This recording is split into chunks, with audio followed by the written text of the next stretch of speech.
जय हिंद प्यारे बच्चों, आज का सुप्रभात। कक्षा 7 के बच्चे ध्यान देंगे। हिंदी पाठ्य पुस्तक वॉल्यूम 2 में अभी तक हम लोगों ने पढ़ा मेघा के बारे में। मेघा के पश्चात हम लोगों ने व्याकरण संभाग प्रारंभ किया था। व्याकरण संभाग में आपने शब्द ज्ञान के तहत संधि पढ़ा। इसमें संधि के बारे में आपने पढ़ लिया है। संधि में कितने भेद होते हैं इनके बारे में आप पढ़ चुके हैं। हमें स्वर संधि के जो अगले 5 भेद हैं उनके बारे में पढ़ना है। तो आप देखेंगे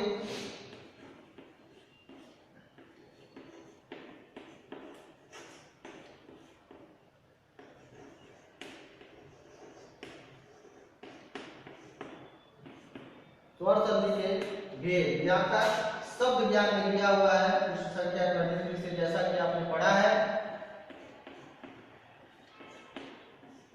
व्याकरण संभाग है ये।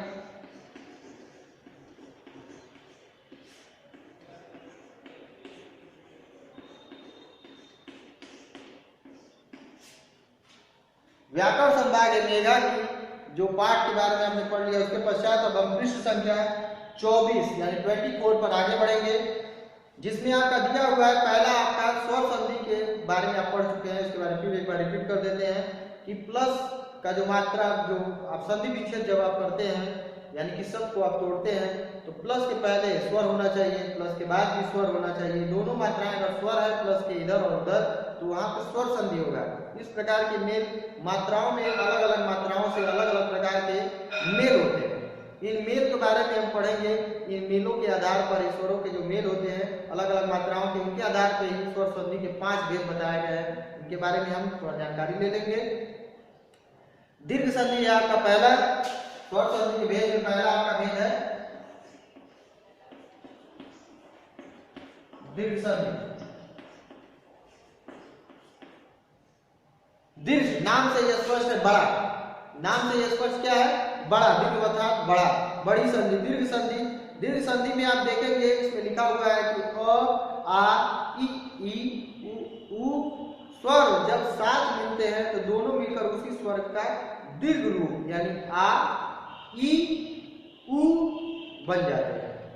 यानी हरस या दीर्घ यानी मात्राओं में जैसा कि आप जान सकते हैं कि अ से लेकर अ तक की जो मात्राएं हैं उनमें एक छोटा होता है एक बड़ा होता है, एक छोटी होता है एक बड़ी होता है, छोटा होता है एक बड़ा होता है, और ए होता है ए होता है ओ होता है अ होता है। तो यहाँ पे अ आ ई और उ ये 3 प्रकार के जो छोटे और बड़े स्वर हैं इनके बारे में ये संधि और विच्छेद के बारे में बताया गया है। जो दीर्घ संधि के बारे में आते हैं इनमें यानी प्लस के पहले आप देखिए प्लस के पहले यहाँ पर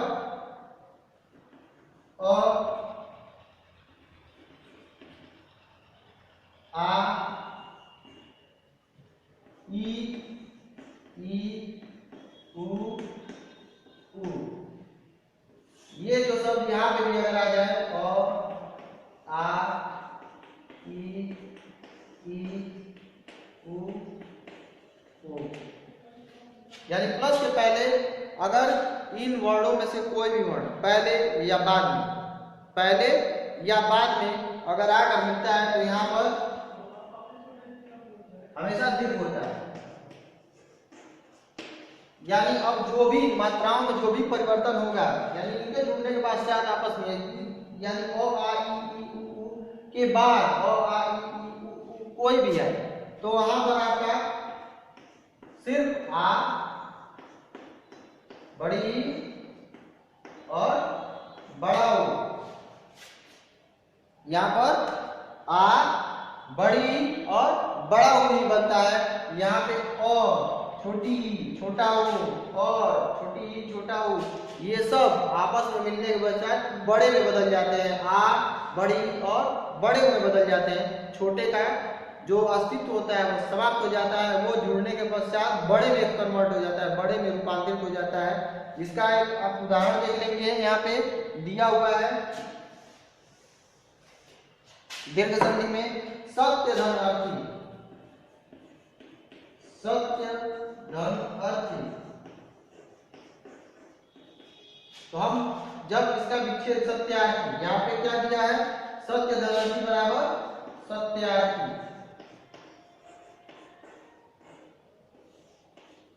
ठीक है, तो सत्य धन अर्थी से मिलकर बना है सत्यार्थी। तो हम विच्छेद के द्वारा इसका पता करेंगे कि सत्यार्थी का विच्छेद आपके समक्ष है। सत्यार्थी का विच्छेद आपको नहीं करना है। सत्यार्थी शब्द आपके समक्ष आएगा, ये पूछा जाएगा कि सत्यार्थी में कौन सी संधि है। तो सत्यार्थी का आप सबसे पहले विच्छेद कर लेंगे। तो सबसे पहले जब आप इसका विच्छेद करेंगे, तो जब आप विच्छेद करेंगे तो आपको मिल रहा है सत्य धन अर्थी। तो आप देखेंगे यहाँ पे प्लस के बाद अ दिया हुआ है, ऑलरेडी ये स्वर है, जैसा कि आप जानते हैं कि ये स्वर है, लेकिन प्लस से पहले य दिया हुआ है। अब आपको पता लगाना है इसमें स्वर की कौन सी मात्रा है य में। तो य यानी उच्चारण आप देखेंगे य, या, यी, यू, यू, ये, य, इस प्रकार से हम मात्राओं का पता लगाते हैं। तो य में आप देखेंगे अ की मात्रा जुड़ी हुई है, यानी य अगर आप लिखते हैं व्यंजन वर्ण में तो यह वास्तविक रूप से ऐसे लिखा जाना चाहिए, लेकिन ये यह ऐसे नहीं लिखा हुआ है, यानी इस व्यंजन वर्ण में कोई ना कोई मात्रा है, इसलिए ये फलन नहीं लगा हुआ। यह में हम देखेंगे अ की मात्रा जुड़ी हुई है, जुड़ी हुई है ना, य धन अ बराबर य। अब यहाँ पे अर्थी, यहाँ पे देखिए आप अर्थी, यहाँ पे य का अ धन अर्थी का अ, यहाँ पे दोनों अ है, दिख रहा है, दोनों आपका क्या है अ है, लेकिन यही अ आप देखिए यहाँ पे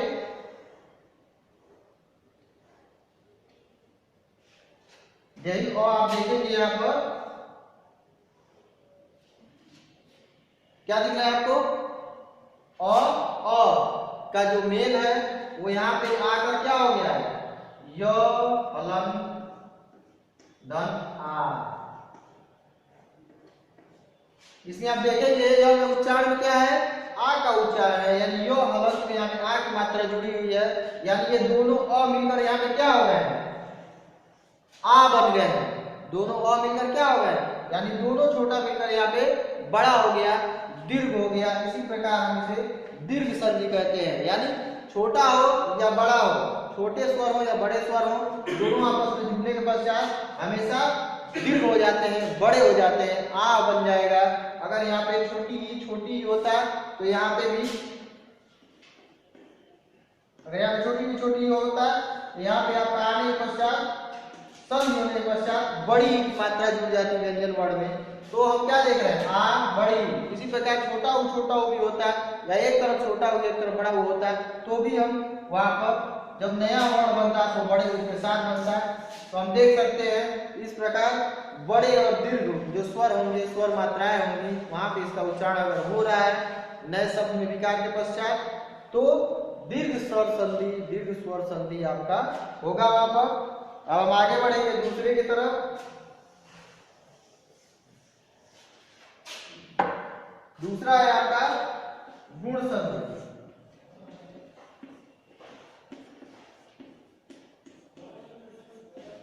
दूसरा आपका क्या है, गुण संधि। यहाँ इसमें हम देखते हैं अ या आ के बाद ई और ई आने पर ए हो जाता है, यानी यहाँ पे नियम क्या है, अ या आ के बाद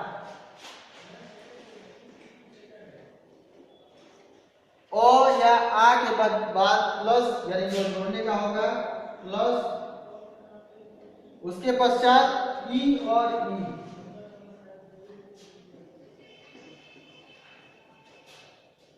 यानी गुण स्वर जो स्वर संधि है, इस संधि का नाम है गुण। यानी इसमें गुण देखा जा रहा है, कैसा गुण देखा जा रहा है, ओ या आ के बाद, इसमें पहला नियम है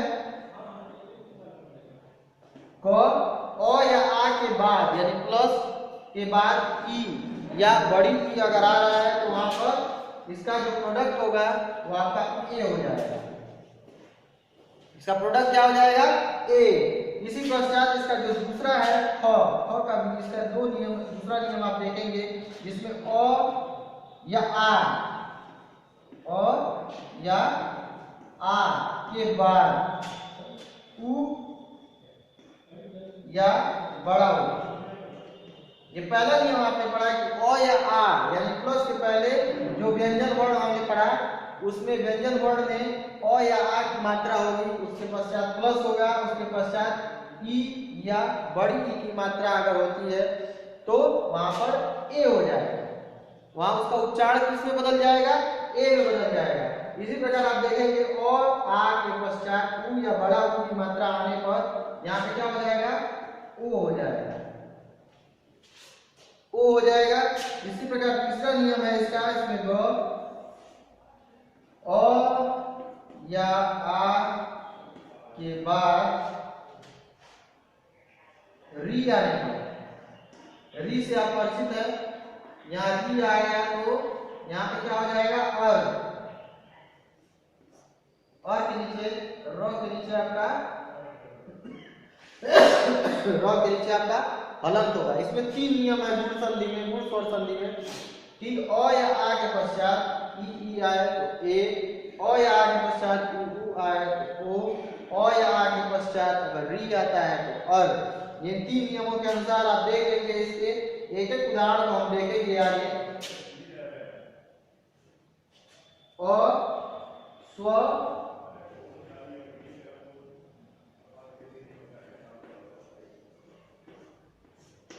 स्वधम इच्छा, यहाँ पे आप देखेंगे स्वधम इच्छा बराबर हो जाएगा स्वेच्छा।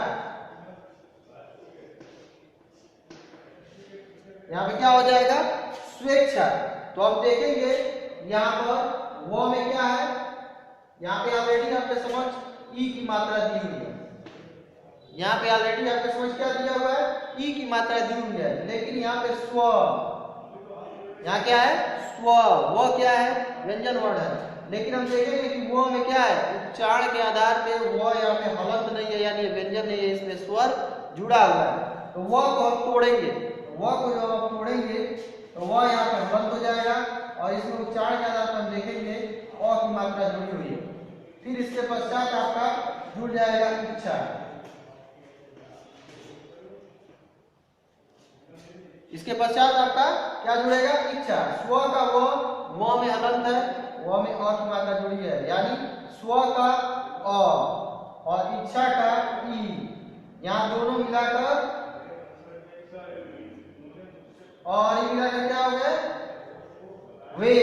वो में ए का उच्चारण हुआ है, यानी अ ई मिलाकर वे, ए की मात्रा जुड़ी है, इसको हम देखेंगे यहाँ पे, ये देखिए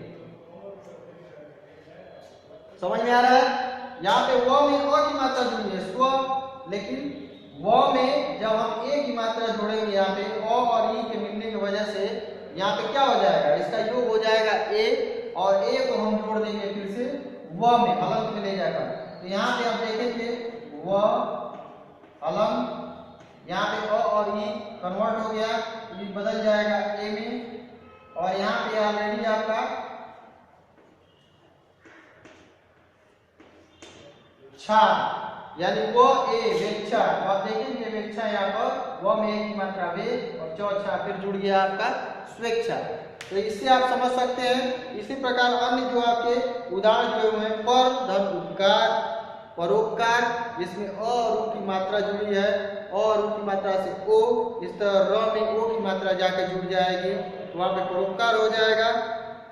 देव धन ऋषि, देव व, आप देखेंगे पुस्तक में व देव, देव में व जो है उसमें अ की मात्रा है व में, तो अ की मात्रा के पश्चात आप देखेंगे ऋषि, ऋषि में पहले री है, तो अ और री के योग से मैंने पहले ही बताया कि अ या आ के पश्चात अगर री आता है तो अर हो जाएगा, तो उसका उच्चारण आप देखेंगे देवर्षि, व में आपका और जुड़ गया तो देवर्षि।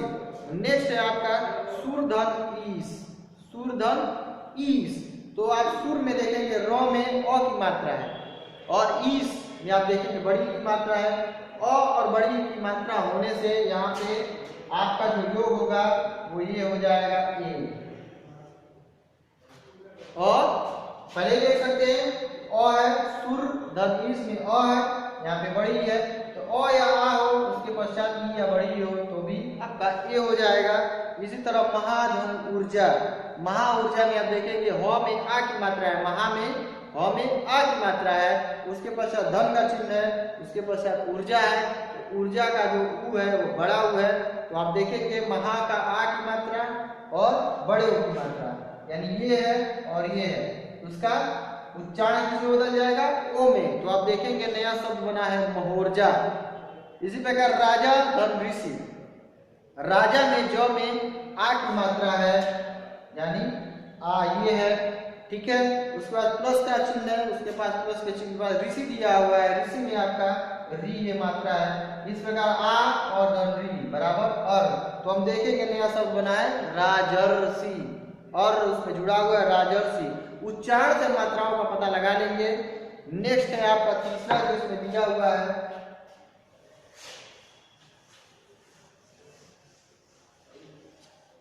तीसरा जो है आपका दिया हुआ है वो है आपका वृद्धि।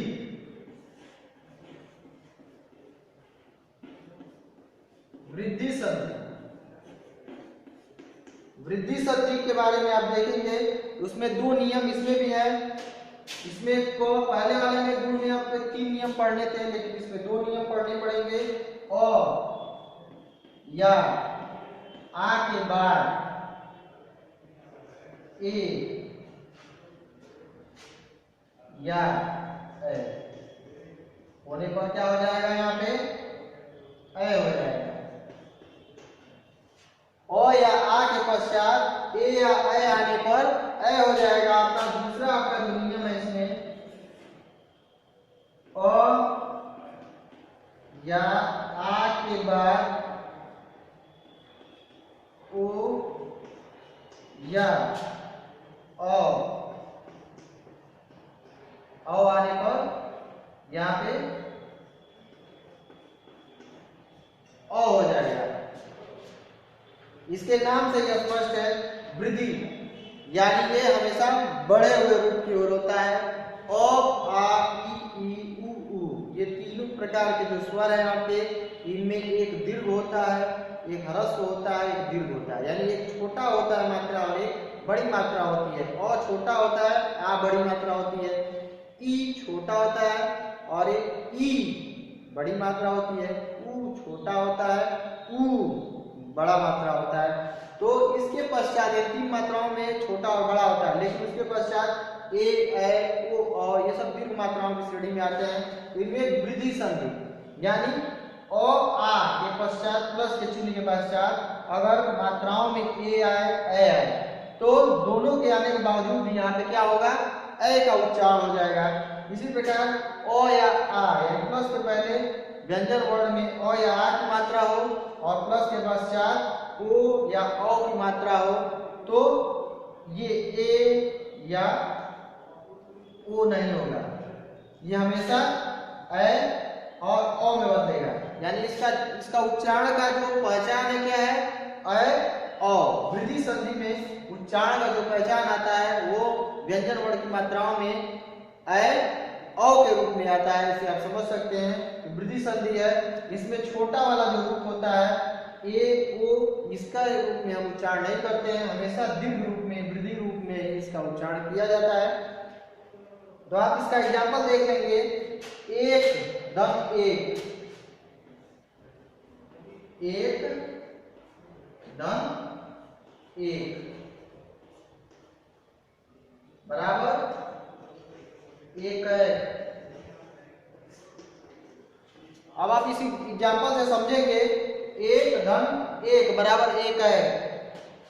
तो यहाँ आप देख रहे हैं क में ए की मात्रा है, यानी ये देखिए ये मात्रा यहाँ पे क में जुड़ी हुई है, लेकिन उसके पहले कोई मात्रा नहीं है, तो हम इसका पहले विच्छेद करेंगे। यहाँ प्लस के बाद ऑलरेडी ए दिया हुआ है, ए क्या है यहाँ पे स्वर है, लेकिन क में हमें स्वर का पता लगाना है, तो क का हम विच्छेद करेंगे, क में हलन धन और उसके पश्चात हम इसको उतार देंगे ए।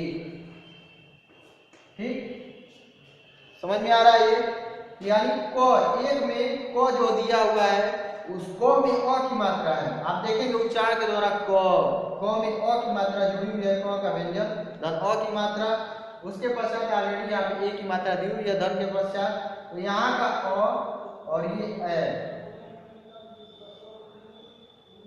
अब हम देखेंगे नियम, यहाँ हमने अ और ए को अंडरलाइन कर दिया, मार्क में कर दिया, सर्किल में कर दिया। अब हम देखेंगे यहाँ कौन से नियम से उसकी पुष्टि हो रही है। तो देखेंगे पहला वाला नियम, यहाँ पे अ और यहाँ पे ए दिया हुआ है, दिया है। पहले नियम में ही अ या आ के बाद ए या ए आए तो अ के बाद यहाँ पे क्या आया है, ए आया है। तो यहाँ पे अ या आ के बाद ए या ए आए तो ए हो जाता है। इसी प्रकार ये यहाँ पे ए हो गया। अब हम क में क्या जोड़ेंगे, क के हलंत में ए की मात्रा जोड़ेंगे। जब हम ए जोड़ेंगे यहाँ पे, यहाँ देखेंगे ए, तो क में ए की मात्रा यहाँ पे जुड़ रही है, यहाँ पे एक हो जा रहा है। समझ में आ रहा है? ये क में हलन ए की मात्रा, तो क में ए जुड़ेगा, यहाँ पे क हो जाएगा। क में अ जुड़ेगा, क हो जाएगा। इस प्रकार उच्चारण के द्वारा पता लगा सकते हैं कि उच्चारण में शब्दों में क है, ए है या अ है, तो वहां पे वृद्धि संधि हो जाएगी। इसके दो नियम है, अ आ के पश्चात ए आए तो ए, अ आ के पश्चात ओ अ आए तो औ। यानी उच्चारण में हमें हमेशा ए की मात्रा मिलेगी और अ की मात्रा मिलेगी, वृद्धि संधि होगी। इसके अन्य उदाहरण को देख लेंगे। वन धन औषधि, वन धन औषधि, वन के नौ में अ है, उसके पश्चात औषधि का ओ, यानी नौम का अ और औषधि का ओ। तो अ या ओ, यहाँ देखेंगे अ या ओ आया है तो यहाँ पे क्या हो जाएगा, औ। तो आप देखेंगे उसमें दिया हुआ है वन औषधि, नौ में अ की मात्रा जुड़ी हुई है, यहाँ पे ये वृद्धि संधि हो गई, अ का उच्चारण हो रहा है। उसके पश्चात आप देखेंगे महाधन ऐश्वर्य, महा के ह में आ की मात्रा है और ऐश्वर्य में ऑलरेडी ए दिया हुआ है, तो आ की मात्रा धन ऐश्वर्य, यहाँ पे ए हो जाएगा, ए का उच्चारण हो जाएगा। या देखेंगे ह पर ए की मात्रा जुड़ी है, महेश्वर्य। दूसरा नेक्स्ट है आपका महाधन औषध, महाधन औषध, तो महा के ह में आ की मात्रा है और औषध में ऑलरेडी औ की मात्रा जुड़ी हुई है, तो आ की मात्रा और औषध का औ, आ धन औ। इसके पश्चात आप देखेंगे महौषध, यानी ह में अ की मात्रा ऑलरेडी जुड़ गई है। पहले आप देखेंगे प्लस में ह में आ की मात्रा है, लेकिन औसत के औ से जुड़ने के पश्चात हा का जो आ है वो औसत के औ से जुड़ने के पश्चात ह में बदल गया है, यानी महौषध हो गया है। तो ए या औ की मात्रा अगर उच्चारण में आ रही है तो वृद्धि संधि है। इसके अन्य दोनों भाग, अन्य दोनों भेद के बारे में अगली कक्षा में पढ़ेंगे। अभी के लिए आपकी कक्षा समाप्त।